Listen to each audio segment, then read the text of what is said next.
Sankranti festival के बाद बारीक चावल नहीं दिया जाएगा, बल्कि उगादी फेस्टिवल के बाद बारीक चावल देने का मंसूबा। Civil supply commissioner DS Chauhan का बयान। रेवंत रेड्डी सरकार की जानिब से कहा गया था कि संक्रांति फेस्टिवल के बाद 1 जनवरी 2025 से तेलंगाना में राशन कार्ड होल्डर्स को बारीक चावल फराहम किया जाएगा।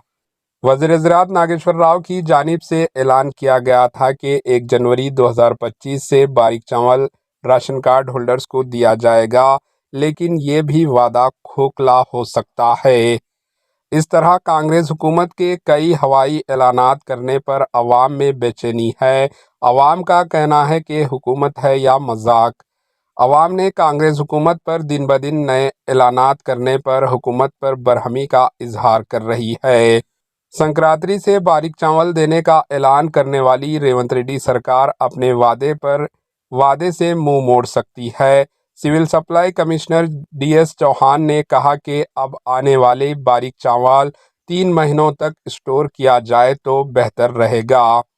इन्होंने कहा कि तेलंगाना में धान की खरीदारी की तफसीली प्रोग्राम में कहा कि डीएस चौहान ने बारीक चावल संक्रांति से देंगे या उगादी के बाद देंगे, ये फैसला हुकूमत डिसाइड करेगी।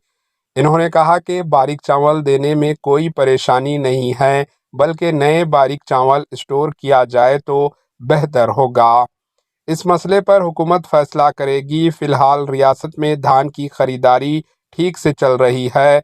इन्होंने कहा कि अब तक धान की खरीदारी 10.11 लाख टन मोटा चावल खरीदा गया।